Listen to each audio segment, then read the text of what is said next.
Hi friends, இப்போ நம்ம part 2 video பார்க்கலாம். கல்யாணம் முடிச்சுட்டு பொண்ணு மாப்பிள்ளையும் பொண்ணோட வீட்டுக்கு கூட்டிகிட்டு வந்துட்டு இந்த மாதிரி ஆரத்தி எடுப்பாங்க. ஸோ ஆரத்தி எடுத்துகிட்டு வீட்டுக்கு உள்ள வந்து அப்புறமா பாலும் பழமும் கொடுப்பாங்க சாப்பிட்றதுக்கு.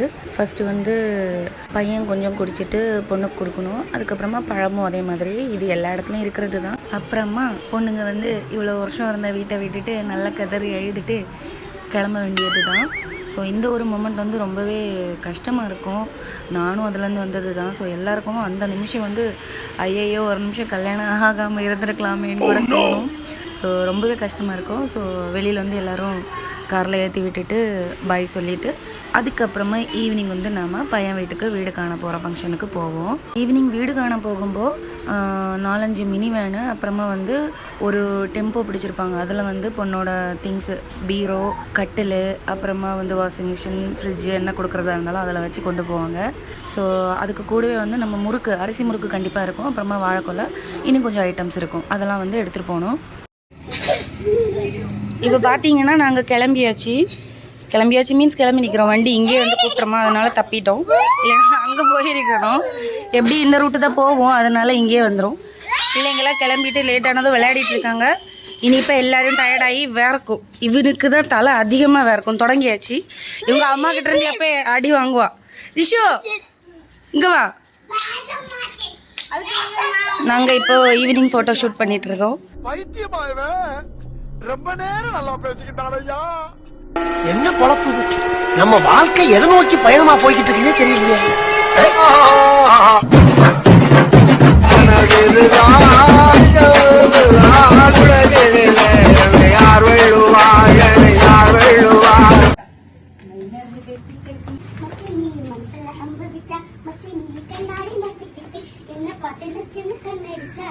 இப்போ வண்டி வந்து பக்கத்தில் வந்துட்டுருக்குன்னு சொன்னதுனால நாங்கள் வெளியில் வந்து நிற்கிறோம். இந்த இடத்துல நீங்கள் ஒன்று நோட் பண்ணியிருப்பீங்க, என்னோடய ஹஸ்பண்ட் நீங்கள் இல்லை, அவங்களுக்கு வந்து லீவு கிடைக்கல. ஸோ அவங்களுக்கு வர முடியல. வேறு எல்லோரும் ஜோடியாக நிற்கிறாங்க. ஸோ கொஞ்சம் கஷ்டமாக தான் இருக்குது. இருந்தாலும் போவோம். எனக்காவது ஒரு நாள் தானே இந்த மாதிரி சான்ஸ் கிடைக்கும் ரிலேட்டிவ்ஸ்லாம் மீட் பண்ணுறதுக்கு. ஸோ ஏறியாச்சு.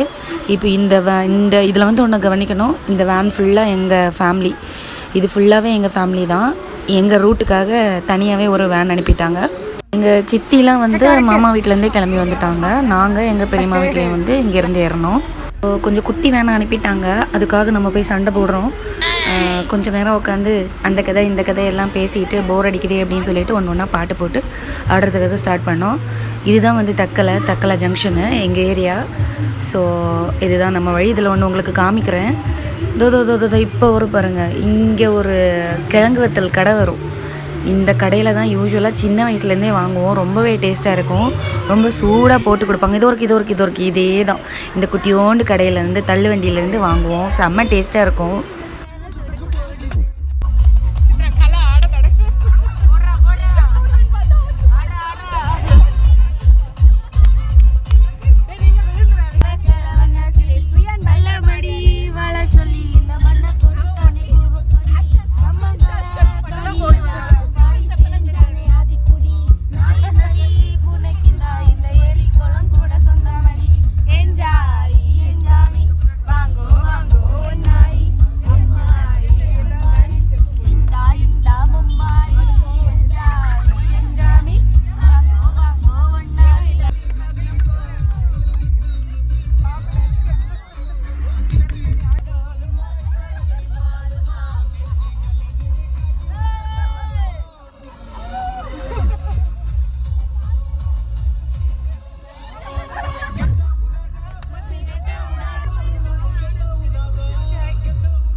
Salma.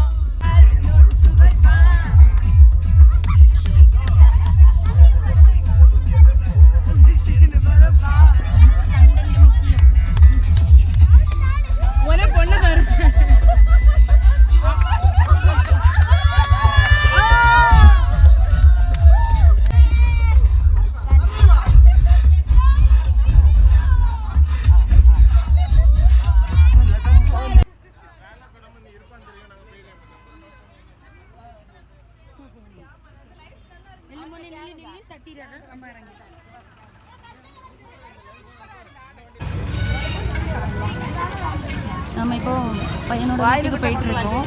அங்கே போயிட்டு தான் அடுத்த மண்டபத்துக்கு போவோம்.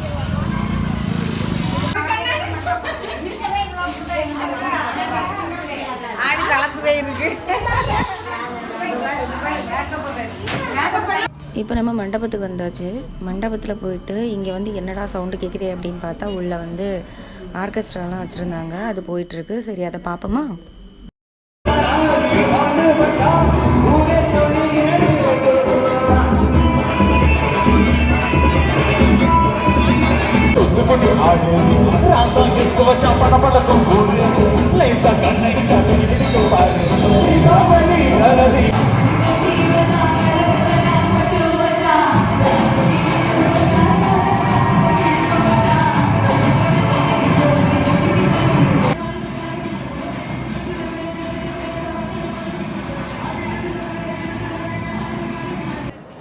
பையன் வீட்டில் வந்து செம்ம க்ரௌடு.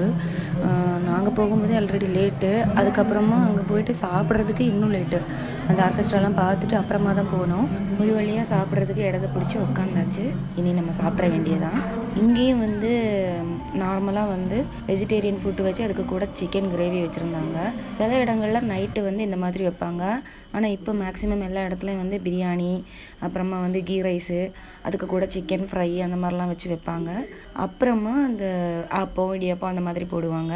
வெளியில் வந்து இந்த மாதிரி பஞ்சு மிட்டாய், அப்புறமா வந்து பாப்கார்ன், இது ரெண்டும் வந்து குட்டியாக வந்து ஸ்டால் போடுற மாதிரி போட்டிருந்தாங்க.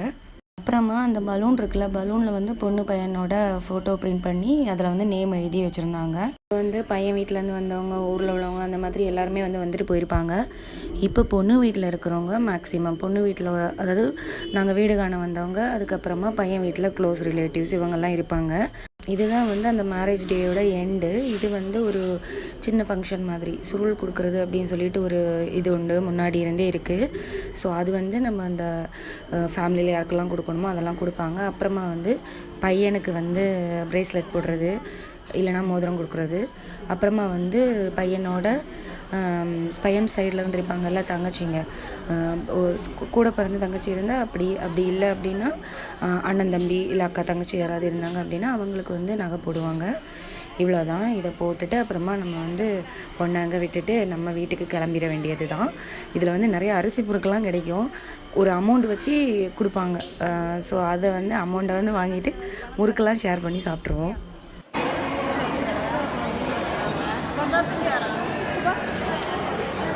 நல்ல மனசு.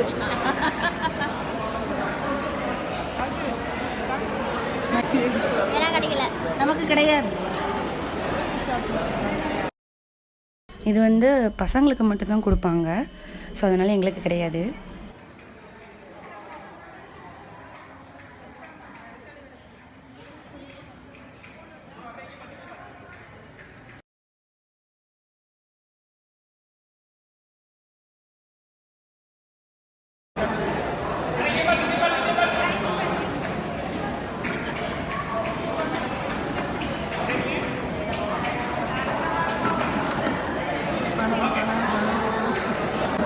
ஓகே, இத்துடன் கல்யாண காட்சி இனிதே நிறைவடைந்தது. அவ்வளோதான். இப்போ வந்து பொண்ணு அழும், நாங்களாம் வழி அனுப்பிட்டு வீட்டுக்கு போவோம். இதுதான் காலங்காலமாக நடந்தது. முறுக்கு கிடச்சிதா? இப்போ பொண்ணு அழும், நாங்களாம் பை சொல்லிட்டு நாளைக்கே விருந்துக்கு டான்னு போய் நிற்போம். ஓகேயா? ஸோ முறுக்கு இருக்கிற முறுக்கெல்லாம் மாறி மாறி அப்படியே பங்கு போட்டுட்டு இப்போ பொண்ணு அழும், அதையும் பார்த்துட்டு போகணும்.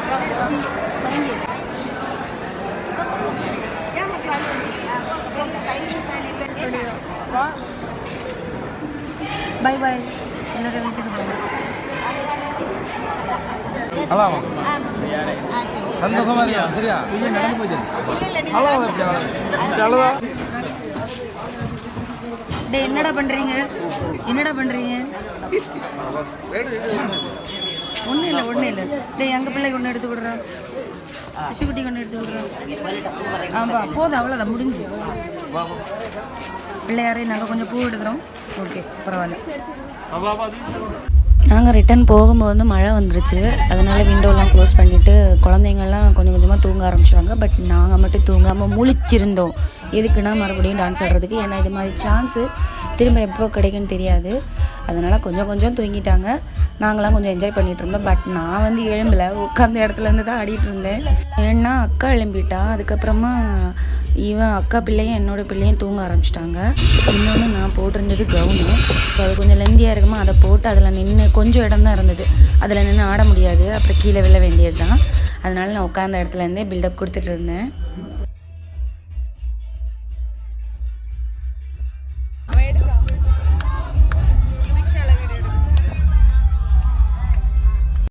எப்பயுமே நம்ம வந்து ஸ்டார்ட் பண்ணும்போது நிறைய தூரம் போன மாதிரி இருக்கும். ஆனால் ரிட்டன் வீட்டுக்கு வரும்போது வந்து டைம் கொஞ்சம் சீக்கிரமாகவே வந்த மாதிரி இருக்கும். இப்போது அந்த மாதிரி தான் சீக்கிரமாகவே வீட்டுக்கு வந்த மாதிரி இருந்து கொஞ்சம் கஷ்டமாக தான் இருந்தது. ஸோ நாங்கள் கிளம்பிட்டோம். எல்லோரும் வீட்டுக்கு போய் தூங்கிட்டு அடுத்த நாள் காலையில் எழும்பி பொண்ணு வீட்டில் வந்து விருந்து. ரிலேட்டிவ்ஸ்லாம் வந்து உடனே வந்து அவங்களுக்கு ஊருக்கு கிளம்பணும்ல, அதனால் உடனே வச்சுட்டு அவங்க அதையே முடிச்சுட்டு கிளம்புவாங்க. ஸோ அதனால் அடுத்த நாளே வச்சுட்டாங்க. இப்போ நாங்கள் வந்து அங்கே வந்துட்டோம். பொண்ணும் பையனும் இன்னும் வரல. நாங்கள் வந்து ஃபஸ்ட்டே போயிட்டோம்.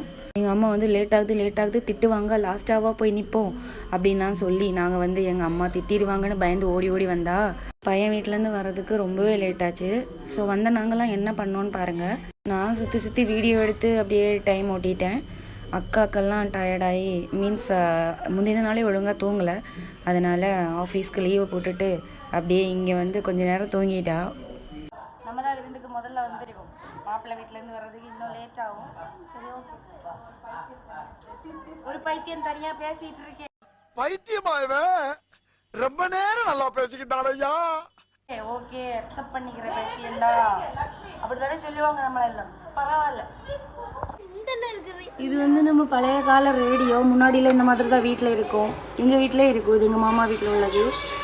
ஸோ அவர் வந்து ஃபாரின்லேருந்து வரும்போது ஃபாரின் ரிட்டர்ன்ஸோ இந்த மாதிரி ஐட்டம்லாம் வந்து முன்னாடியே வந்து அவங்க வீட்டில் வச்சுருப்பாங்க.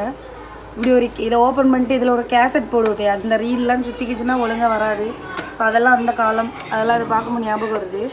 எங்கள் வீட்டில் இருக்கிறதெல்லாம் நானும் எங்கள் அண்ணனும் சேர்ந்து அடித்து உடச்சி வச்சுருப்போம். இதுதான்டா பழைய கால ரேடியோ. ஸோ என்னை பற்றியா என்ன ஓப்பன் பண்ணல, இதில் தான் அந்த கேசட்டை போட்டுட்டு இப்படி அப்படி போட்ட உடனே நெக்ஸ்ட் போடும்போது நம்ம ஆமாம் இதில் தான் ஒரு குட்டியாக ஒரு ரெக்டாங்கிள் ஷேப்பில் ஒரு இது இருக்கும். அதுக்குள்ளாடி ரீல்ஸ் இருக்கும். அது வந்து இது ரேடியோ உடம்பு இப்படி சுற்றிட்டே இருக்கும். சுற்றி இந்த பாட்டு இல்லையா ஞாபகம் இருக்கா? அதுதான். ஸோ இதை பார்க்கும்போது அந்த ஞாபகம் வருது. எஸ். ஸோ சாப்பாடு வந்து மும்முரமாக ரெடி பண்ணிகிட்டு இருக்காங்க. பொண்ணும் மாப்பிள்ளையும் வந்ததும் இங்கே வந்து அந்த பந்தக்கால்லாம் இருக்கும்ல, அதோட ஃபார்மாலிட்டிலாம் முடிச்சுட்டு பொங்கல் வைப்பாங்க. பொங்கல் வைக்க ஸ்டார்ட் பண்ணதும் நம்ம வந்து சாப்பிட ஆரம்பிக்கலாம். துவி ஏன் இல்லையா மோனே, கண்ணீர் தாரை தாரையாக கொட்டுகிறதே. துவி என்னாச்சுமா? அத்தை சரி பண்ணி என்ன பிரச்சனை? இங்கே பாரு, அத்தையை பாரு, என்னாச்சு? எது கழியா? எது கழியா? எது கழி? ஃபோனு காலியாம்மா. பெரிய பிரச்சனை தான் பத்தியா? டேய் எல்லாருக்கும் போகணும். அடுத்த செட் வந்தாச்சு, இன்னொரு செட் வந்தாச்சு. வெளியிலையும் கொஞ்சம் ரிலேட்டிவ்ஸ்லாம் வந்துச்சு. சும்மா பாத்திரம் நிற்க அவங்கள வந்து சொல்லிட்டு இருக்குது. நீயே போடு போ. எஸ்கேப். அவ்வளோ டேஸ்ட்டு அமிர்த மாதிரி இருக்கும் இல்லைண்ணா?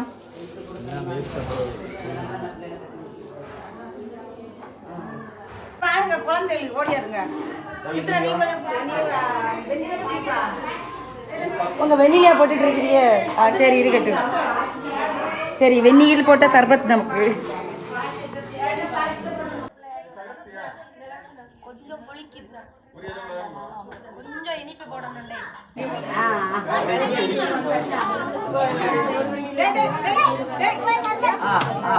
ஒரு வழியாக பையனும் பொண்ணும் வந்துட்டாங்க.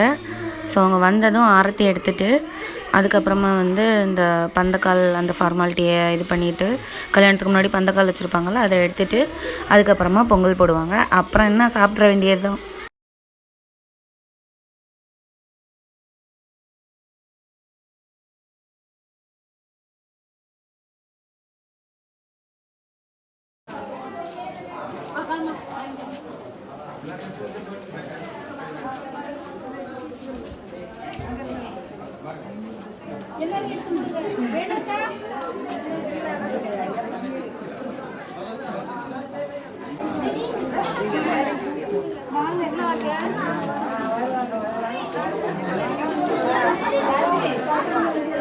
அங்கே பொங்கல் போட ஸ்டார்ட் பண்ணதும் நாங்கள் இங்கே சாப்பிட வந்துட்டோம். ஏன்னா ரொம்ப லேட் ஆகிடுச்சு. அப்போவே வந்து 2 o'clock மேலே ஆகிடுச்சு. அதனால் பிள்ளைங்களுக்கு வயிறு பசிக்கும்ல, அதனால நாங்கள் ஃபஸ்ட்டே வந்துட்டோம். ஸோ விருந்துக்கும் ஸ்பெஷல் சேம் ஃபுட்டு தான். சிக்கன் மட்டும் எக்ஸ்ட்ராவாக இருக்கும். நார்மலாக அவியல் ஒரு 5 கூட்டம் 3 கூட்டம் அந்த மாதிரி வச்சுட்டு பழம் பாயாசம், அதுக்கப்புறமா இந்த சிக்கன் வந்து கண்டிப்பாக இருக்கணும் விருந்தில். அதனால் அந்த மாதிரி வைப்பாங்க. ஒரு சிலர் வந்து பிரியாணி போடுவாங்க. ஆனால் எங்களுக்கெல்லாம் அந்த மாதிரி தான் வச்சாங்க. ஸோ ஃபஸ்ட்டு பந்தியில் உட்காந்ததுனால பயங்கர சூடு, சோறு ஆவி பறக்க இருந்தது. அதுவும் இல்லாமல் பயங்கர ஹீட்டு வேறு. பட் எப்படி எல்லாமோ சாப்பிட்டுட்டு அதுக்கப்புறமா நாங்கள் போனோம். அந்த டைமில் பொங்கலும் ஃபுல்லாக ரெடியாக இருந்தது. ஸோ இதுதான் கன்னியாகுமரி கல்யாண வீடு ஃபங்க்ஷன். மேபி கொஞ்சம் வித்தியாசமாக இருக்கும். ஆனால் மேக்ஸிமம் இந்த மாதிரி தான் இருக்கும். ஸோ இந்த வீடியோ உங்கள் எல்லாருக்கும் நான் பிடிச்சிருக்கும்னு நினைக்கிறேன். அப்படி பிடிச்சிருந்தா ஒரு லைக்கை போட்டுட்டு அப்படியே இது வரைக்கும் சப்ஸ்கிரைப் பண்ணாதவங்க சப்ஸ்கிரைப் பண்ணிவிடுங்க. தேங்க்யூ.